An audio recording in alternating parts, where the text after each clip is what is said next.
Hello and welcome to another opening explorations video. And today we have the King's Gambit introduction here. And as this is mostly for beginners or people new to the opening, I'll just go over some of the main lines and just give you an introduction. And in the future I could do some more in-depth exploration of these different openings that I've been doing in the video series. But at first, I'll just stick with introductions. So, E4, E5, F4, you have this position. So for the total beginners, I'll go back and see how you get this position. So, White will begin with E4, a good solid opening move choice, especially for beginners. Then we have E5 and F4. So why are E4, E5 positions good for beginners? Well, there seem to be more tactics, and the position usually opens up more when you have these E4, E5 openings here. Now, F4, you might not see this as much. And it's called a gambit because you're giving up this pawn either permanently or temporarily in return for some other advantage. So here, the most common move is to capture. So that's what we'll look at first. So if black captures, now you could immediately take the center with D4. But that move is not played as much here, only 32 times, versus the number one move, which is knight to F3. So first we'll look at all the main moves, which are played mostly because they are the best or one of the best moves. So knight to F3. Now that prevents the queen from coming down here and checking your king. So that's one reason you play knight to F3. Also, you're trying to get your pieces developed quickly. And that is one of the things that you may want to try a gambit opening because of. It usually sacrifices a pawn, but allows you to get a little bit quicker development. So here, the most played move is G5. Threatening to come down here and start attacking this knight. And now we have H4, which attacks this pawn, gains space, and also once this knight is chased away, it prevents the queen from coming down here and checking you because of the rook protecting this pawn. So G4 is usually played, and then the knight, where should it go? G5, where it's kind of off to the edge of the board more, and that was only played 100 times versus 661 times. Usually white goes right into the center here, aiming at this weak F pawn. And now, normally that is ignored in favor of developing the knight here. But if we look at that, white wins more often with that move compared to D6, which immediately threatens this knight.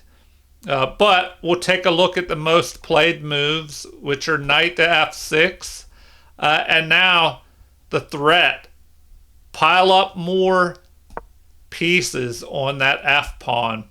And a common theme in these E4, E5 pawn openings is a possible attack on this weak F pawn, because the only thing protecting this pawn on F7 is the king.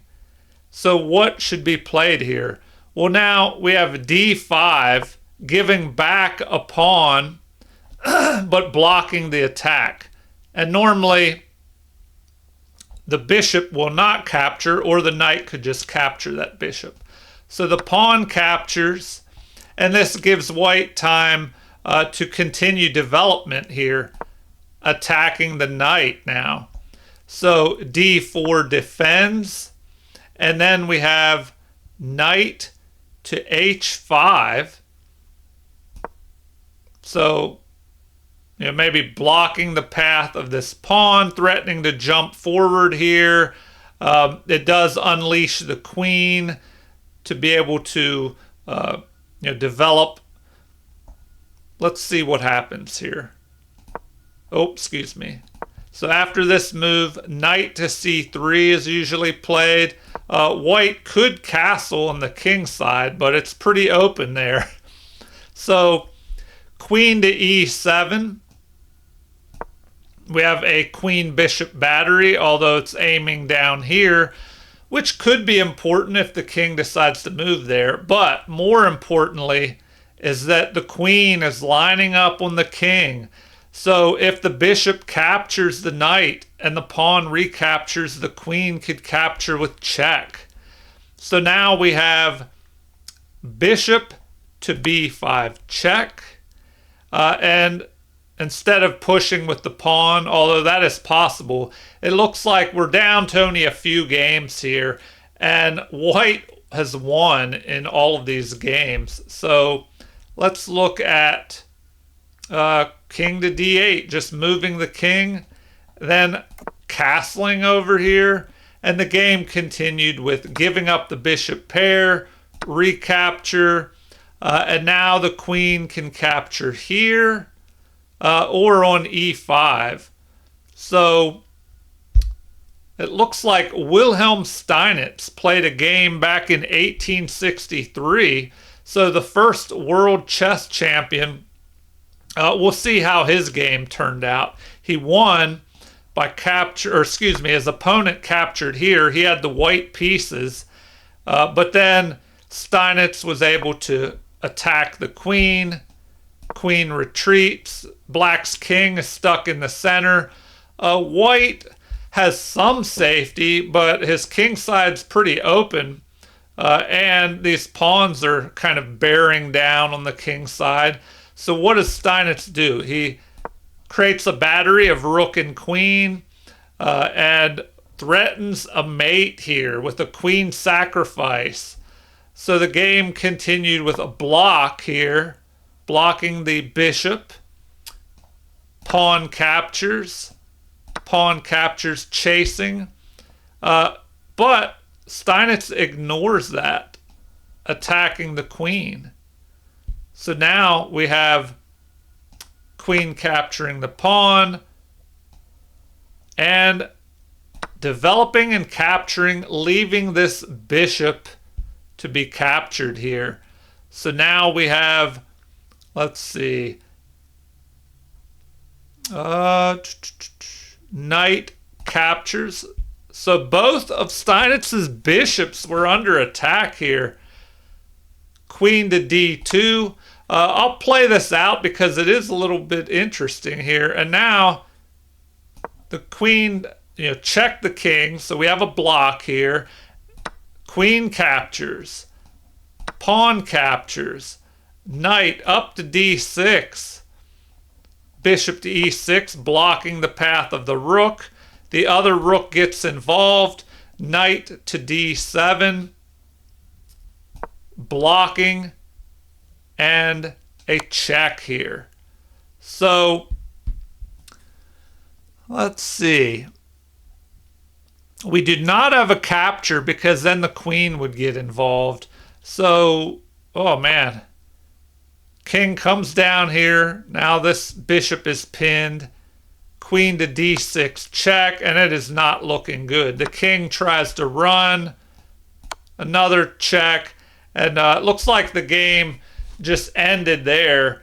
Steinitz just chasing Black's king all around. The rook is ready to capture the knight, and it's not looking good.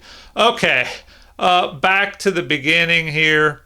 Let's take a look at some other variations. I apologize. I went all the way to the end of that game, and this is meant to be an introduction. So let's see what else you can do here in this King's Gambit, which is e4, e5, f4. Now, we'll take another look at captures here because there are so many different options. Knight to f3 is usually played. You can bring bishop to c4 out immediately. So let's take one more look at knight to f3 because it looks like white wins more often with this knight to f3 move. Now, what if your opponent instead just plays a little more passively with d6 here? Well, then you can immediately just play d4 or bishop to c4. So we'll go with the bishop developing move. And now h6 prevents the knight from jumping forward and attacking f7.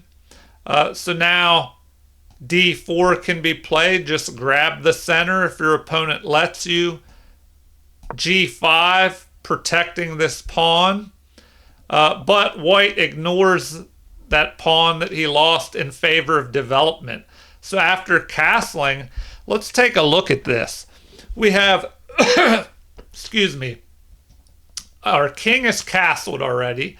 We have a rook on a half-open file. Our knight and bishop are developed, and we have all these pawns in the center. So this gives you an idea of how the king's gambit can go your way if your opponent plays too passively. You just gain control of the center. You're aiming up here at the king side. Let's see how the game might continue. It looks like bishop to g7. c3 just blocks the path of that bishop, fortifies this central pawn. Knight, excuse me, wrong one. Knight to c6. And now g3 can be played to try and break things open here. Bishop to h3, rook up to f2, knight to f6, and then we capture. Knight captures in the center, but is that a good idea with your king so wide open? Now we have queen to e1, d5 is played.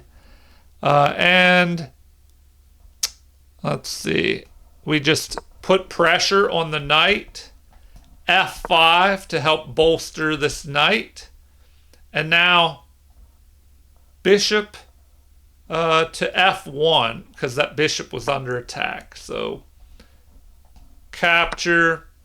What next?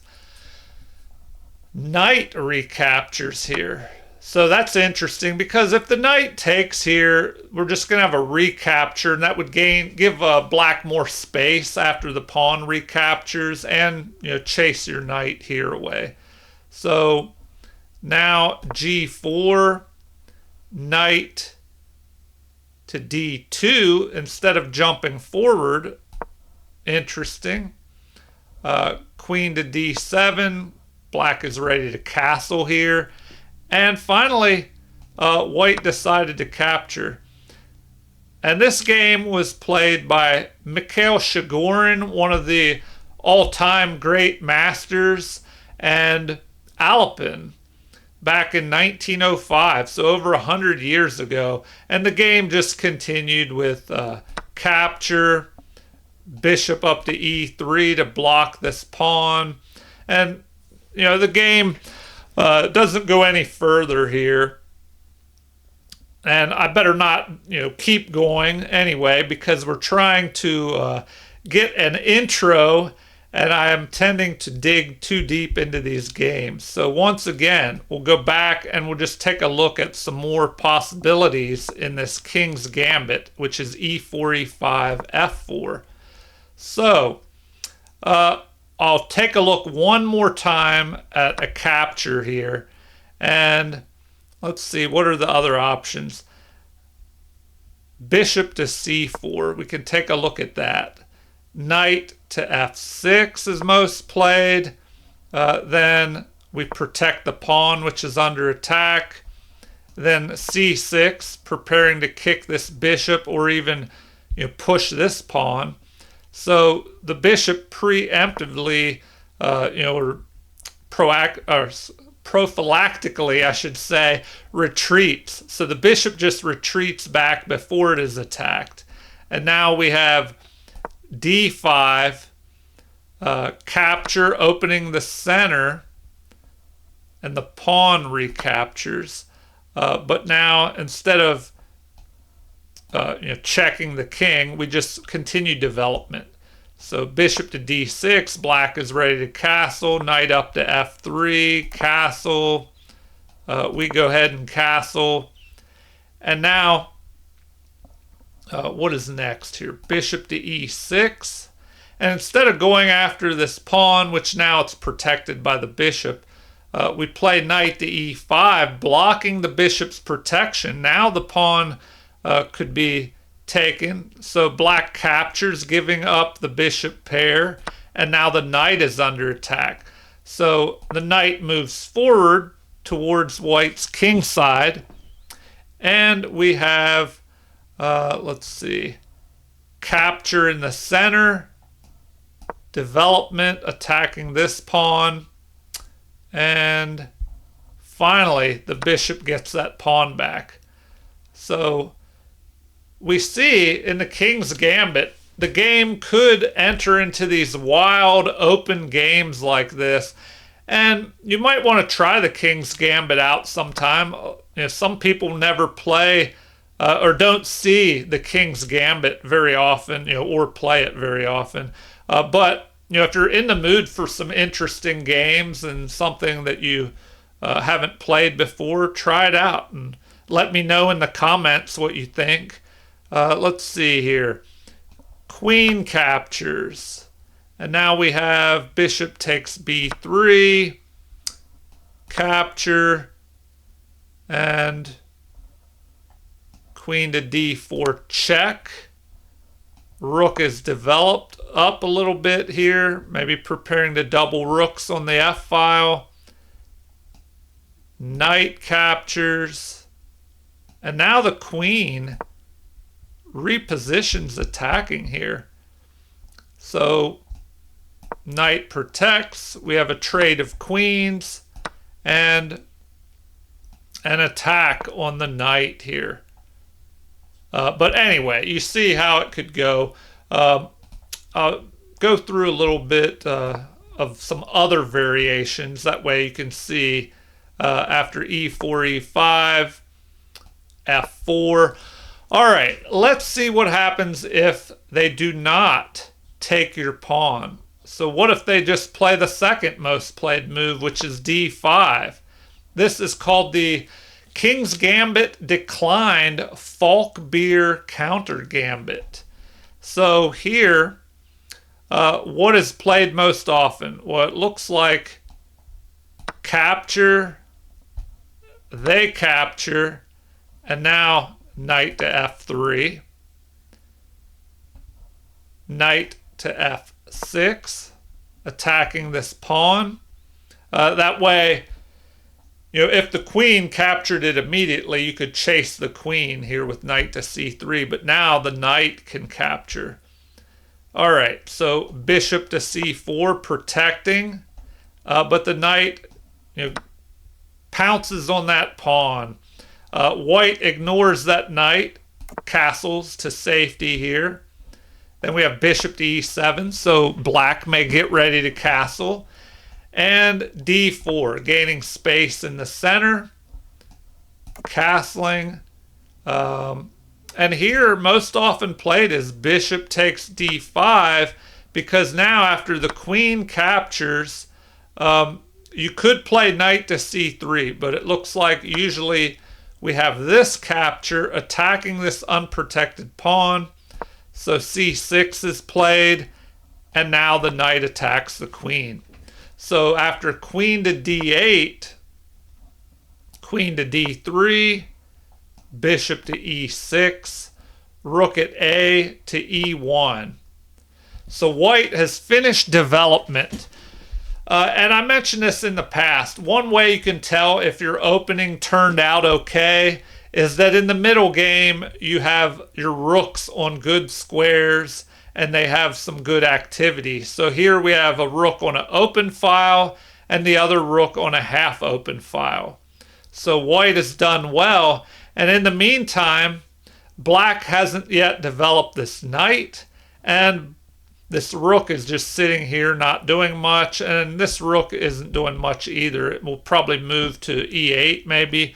But most often played is knight to d7. And we're down to the last few moves here. So let's see. There was a draw with knight to e4 and with bishop to g3 by white. Black won that game. So here we have knight to e4, bishop to f5, attacking the knight and pinning it to the queen. But that allows this tactic. Check. And we can capture here. Now, it looks like, well, I was going to say the bishop could capture, but of course it can't because of this knight protecting. So we have rook to e8, bringing the rook on the open file. After capture, queen captures. Now the other rook can control the open file and the queen must move. So the game continued with c3, fortifying the central pawn, blunting the scope of this bishop. And after knight to f8, we have bishop to g5, trading down material here. And now, the possible threat of a mate if this knight wasn't here, but also this pawn is under attack. So f6 to prevent the attack on that f pawn. Knight to e4, queen to e7, getting ready to double up here, and king to f2. So rook to d8, and here, that's all they have for this game. And it looks like it transposed into the King's Gambit accepted modern Abbasia defense. Anyway, back to the beginning here after e4, e5. We'll take a little look at a few other positions here. Let's see. We looked at the capture, where black captures the f pawn. They could play d5, bishop to c5. This is the classical variation of the King's Gambit declined. And this move looks pretty good because it helps control the center and it aims down here at your king with the possible threat of the queen, if this pawn couldn't block. So we have knight to f3, stopping any future queen threats. And now d6, so the bishop is outside the pawn chain here. But c3 is usually played, preparing to chase that bishop after either b4, but most likely d4 to help control the center. So f6, and black is ready to castle, d4. Then we have capture. White has a strong central pawn formation. The bishop could check, but usually the retreat is played.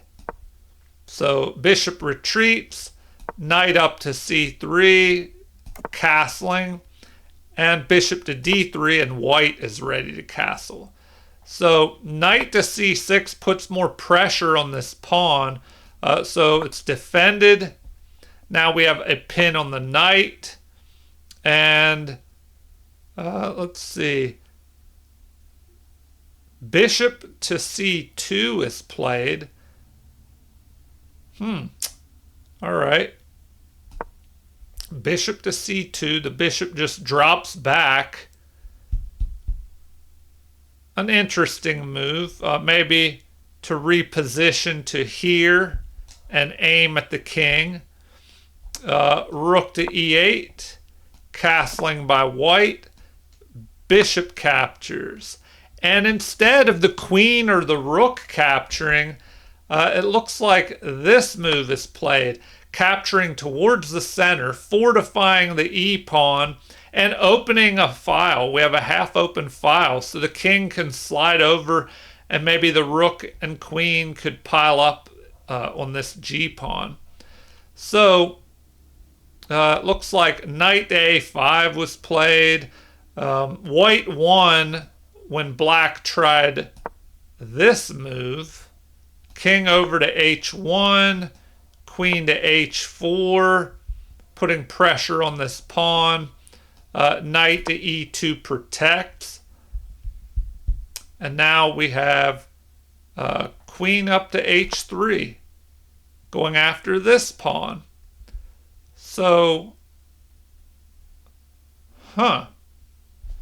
queen to e1 is played. All right, now the pawn is protected by the rook, though.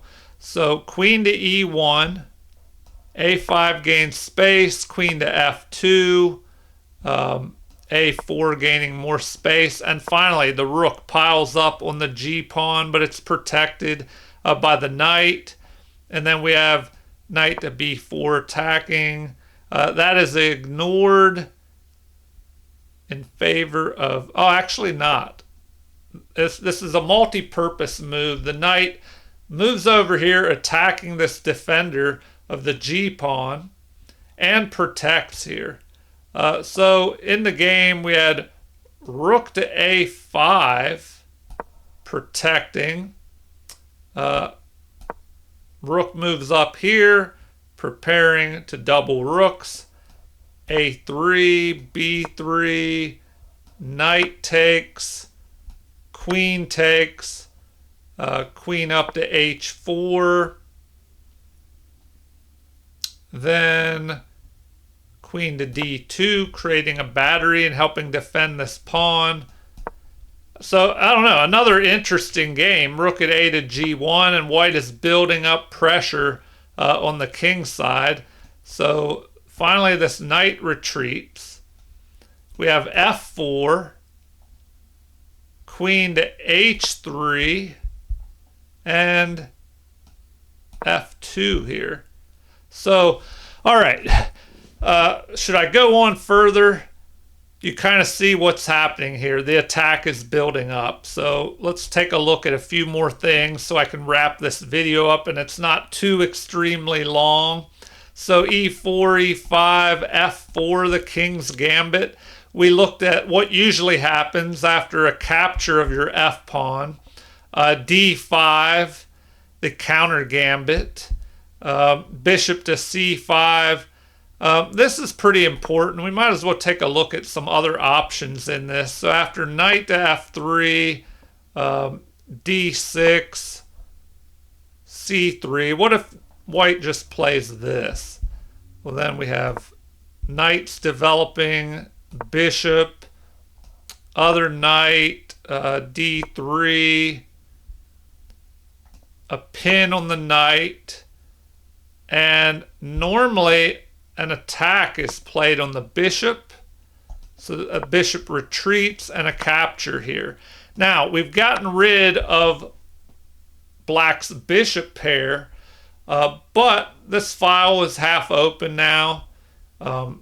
So, maybe that rook will have a little bit more activity. After castling by both sides, we have c3, and e takes f4 here. So bishop captures, knight attacks the bishop retreats, white keeps the bishop pair. So if we take a look at this, white has the bishop pair. They have a stronger central pawn grouping, and they have the half open file for this rook. Let's see how the game continued. Looks like knight to e5, putting pressure on here. So bishop to b3. That bishop was also under attack. King to h8. Queen up to d2. And then finally, knight takes f3. We recapture, chasing the bishop away, back to e6. Capture, capture, f4, rook to a5. Now the rook is not only able to travel up and down the a file, but across the fifth rank here. So an interesting little rook maneuver. a3 to shut out the rook and allow that rook on a1 to move. Queen to h4. Queen to f2, protecting and blocking here, attacking the queen. So the queen just moves forward. King to h1. Knight back to f6. Queen attacking again. Oh, excuse me, wrong move. Up here. So finally, there's an exchange of queens. All right, so another interesting game. How would the game continue? Maybe with the rooks maneuvering. A lot of pawns still on the board. This knight could jump up here, chase the bishop, but the bishop can just retreat and keep the knight away. Okay. I'll just take a quick look at anything else that we might want to go over, as far as the introduction to all these different, many possibilities. So we looked at capture of the f-pawn, d5, bishop to c5. Another option is knight to c6, so I guess we could take a quick look at that. In that case, you just continue with normal development. Knight to f3. And now this is a little different. f5. Here, it looks like the best thing, or, well, the most played move is to capture on f5.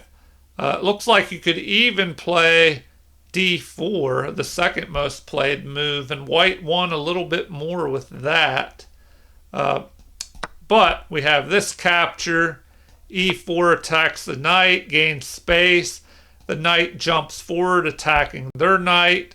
That is ignored in favor of developing the other knight. So we have developing moves by both sides. Queen to a7, threatening to capture and then get a pawn after the pawn recaptures. The queen could capture. Now, let's see. Knight to g4. The knight moves. So some knight maneuvering here. And now f2, and the knight is under attack. But we have a capture here.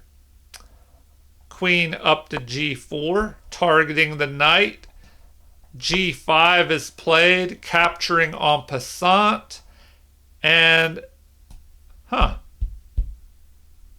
instead of recapturing with the knight, we have bishop to h6, protecting the knight. But then you can just capture here. Although black did win this game after rook captures, queen checks, bishop blocks, then,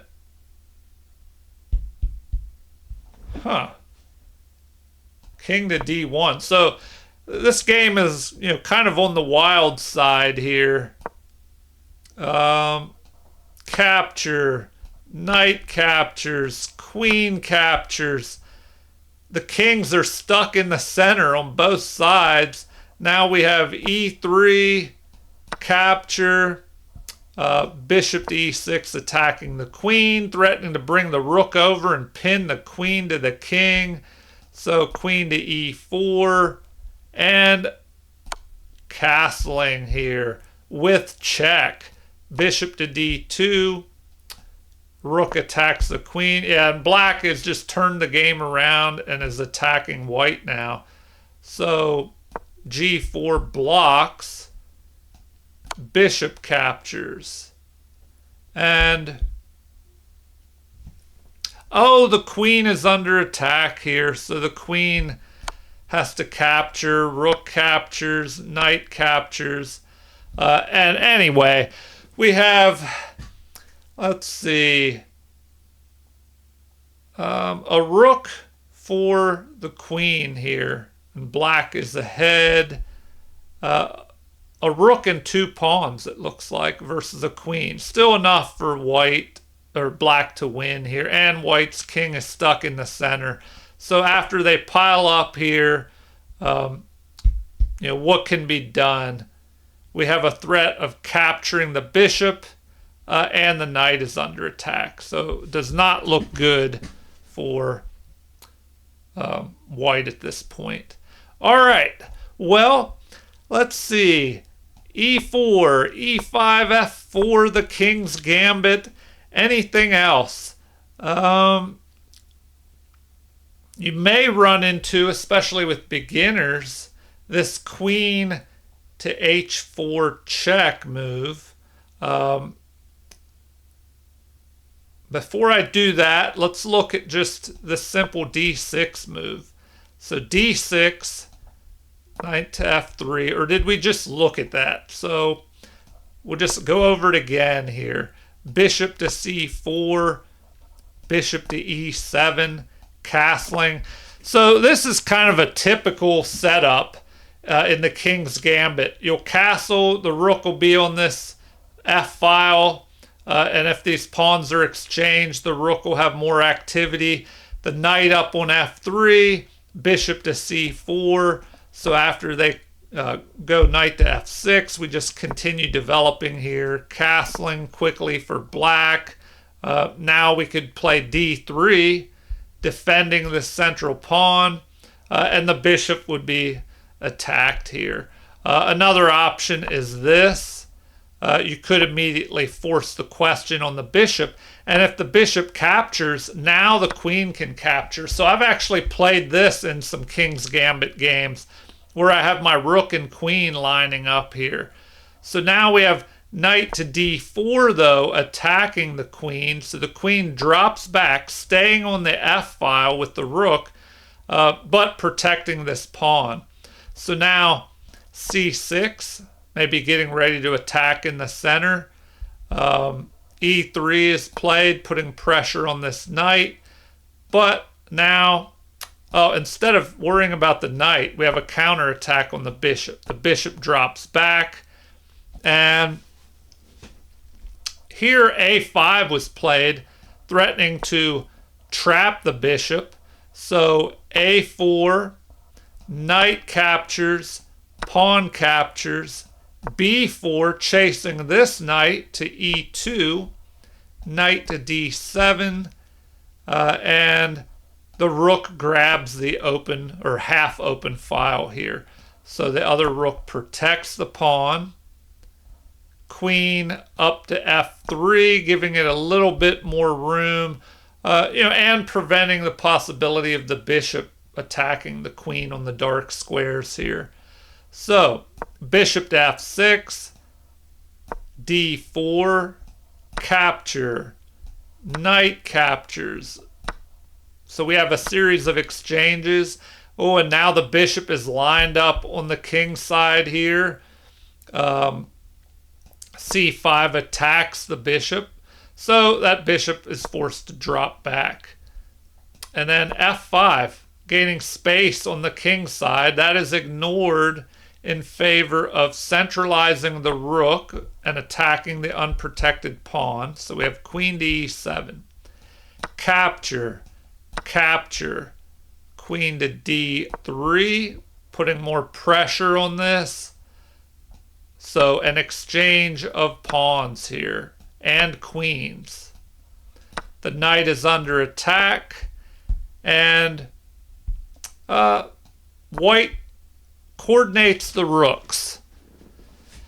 Black has a backwards pawn here that could become a target. So that is gotten rid of. But this move.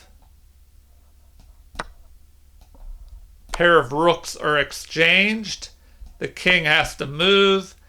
And now white's turn. Capture, capture. Rook to A8, going after this pawn. Knight attacks the bishop. Bishop to B6, putting more pressure on the pawns. Check. All right, anyway, you get the idea. An interesting game here. And it looks like white may get ahead, and white ended up winning here. All right, we're going to look at that queen move. So after e4, e5, f4, the king's gambit once again. What if your opponent does that? Well, now you can just play g3, sending that queen running back to e7 here. And then capture. And instead of the queen capturing, because then the knight could chase that queen, we have d6. And you could get greedy and go after the other pawn here. Or you could play knight to c3. White wins even more with this knight to c3 move. And then both knights are developed here. The queen is blocking black's bishop. Knight to f6. Bishop to c4. So once again, the knights are both developed, the bishop's developed, white is ready to castle and have a half open f-file. So knight to c6, d3 fortifies this pawn, and now we have a pin on the knight. h3 forces the bishop to make a decision, so it drops back, and an exchange here. So centralizing the bishop, pinning the knight. That is ignored in favor of queen to e2. So a6, queen to g2. So anyway, you see another example of how the king's gambit can play out. f6 kind of blocks the scope of the bishop here and fortifies the pawn in the center. So we have knight to d5 jumping on this outpost, bishop to d6, knight to h4, getting ready to jump the other knight maybe on this outpost, although it could be chased away. Black castles long, knight to f5 is played, attacking the bishop, rook at h to g8, lining up on the queen and king here. So the king steps over, knight to e7, attacking these strong knights. So the knight at f takes on e7 here. And then we just have an exchange. Now, white does not give up his other strong knight here yet by capturing the bishop. Instead, we have queen to f2. This chases the knight. But instead, we have queen to f5. So once the queen moves, the knight is still under attack. So check, king moves, knight to c4 attacks the queen retreats, and queen captures a pawn here. So white went on to win. But another interesting example of the king's gambit after e4, e5, f4. Okay, well, I better wrap it up, for this introduction. I did go a little bit deep in some of these games, but I hope that gives you an idea of how you can go from the king's gambit opening into the middle game and towards the end game by looking at some more complete games, or a majority of the game that these games that we looked at. All right, anyway, feel free to leave any comments as usual. Please like and subscribe if you haven't already. Thank you for watching, and have a super chess day.